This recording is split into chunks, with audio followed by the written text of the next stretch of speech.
To get onto the property, the sergeant had to use his police unit, crashing it into this fence, and that's why it's bent. Out of the corner of his eye, he noticed the fencing started to pull back, creating a hole, and that's how he was able to get inside. Did you know that before Joey Trujillo showed up, all the sculptures were flat and two-dimensional? This T-Rex toy was the first 3D sculpture ever created for the River of Lights. That was 18 years ago. Trujillo has been lighting up the park ever since. Homeowners can't burn a pile like this one because it's too big. But even if they break it up and throw it into a smaller pile like this one, you still can't burn it because of how big the branches are. And we're also seeing a large plume of smoke right behind me as well. And right next to it, you're starting to see a few hot spots. When the wind started picking up about an hour ago, we saw those flare up even more. The traffic behind me all being redirected over to Broadway right now. This intersection is closed off. It's usually not a good thing if you end up in the back of a police car, but for one couple with a baby on the way, it may have saved a life. Working on a holiday is one thing, but for Sergeant Brian Waller, that was just the beginning. 518 dispatch will be 97. On a cold Thanksgiving morning, the state police sergeant was on his way to the scene of a crash, and traffic was backed up with multiple accidents along the way. It was her and a few other potential patients that we had to tend to. Dispatch got a call about a pregnant woman in labor. Training instinct kicks in. You just put it in, get the location, and get the resources. It's kind of controlled chaos.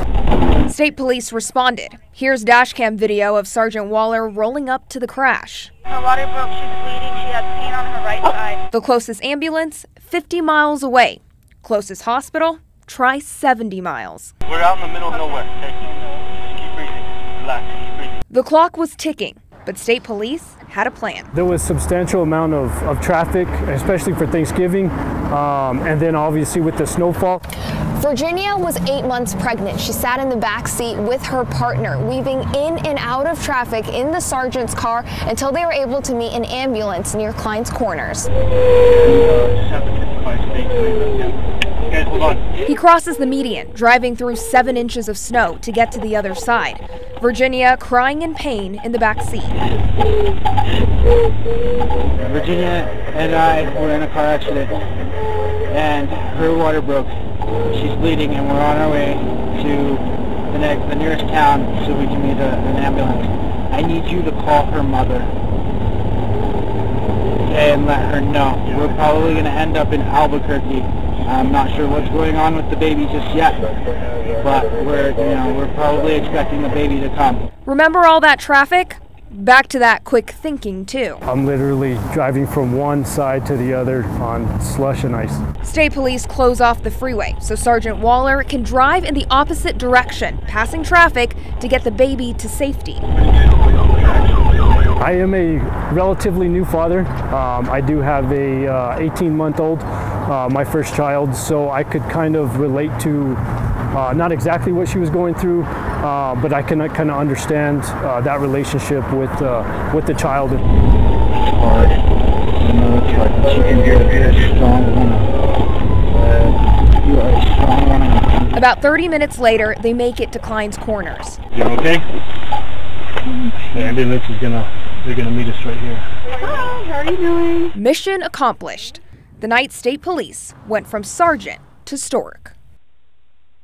We've got an update. Virginia gave birth to a baby girl. Both she and her daughter are doing okay.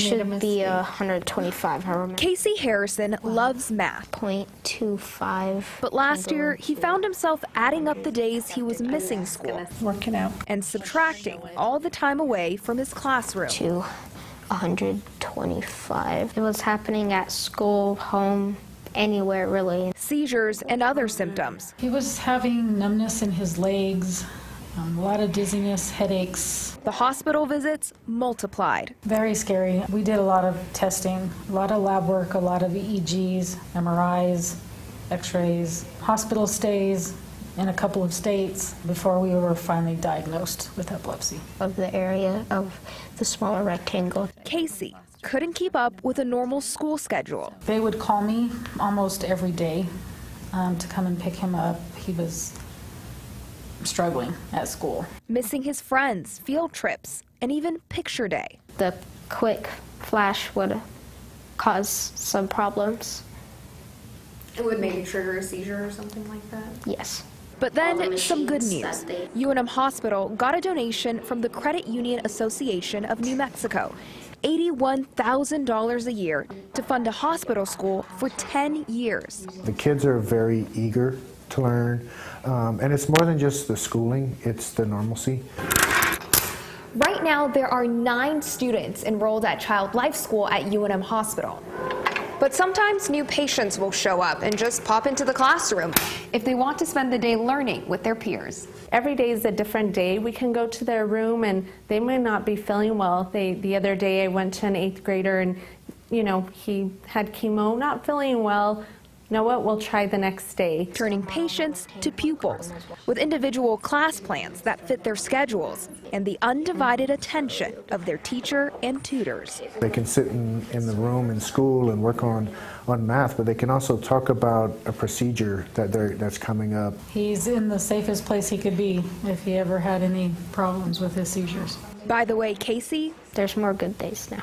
got his picture day this year. Did you used to hate coming to the hospital? Yes, a lot.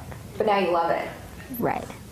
At UNM Hospital, Joy Wang, KOB4. A lot of classroom doors have hinges like this one. And when the door opens, you can see that hinge also starting to expand, which means if that hinge is held shut, then no one can open the door and no one can get inside a classroom.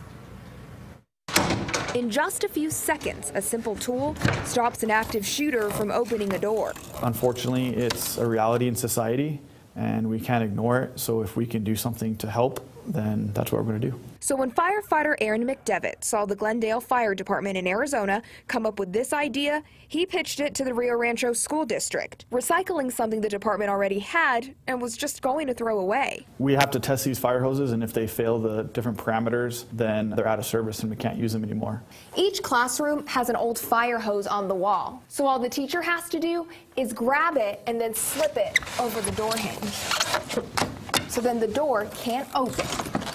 Not to be able to let someone in. Firefighters have been cutting up these old hoses for about 10 months, making about 700 of them. I would think that they would feel a little bit safer and knowing that they're able to do that and secure their room or their library room or whatever room they're in. You can find these devices in all the Rio Rancho high schools and middle schools. Next are the elementary schools. It's going to start being a part of the drill. We do at least 4 drills a year.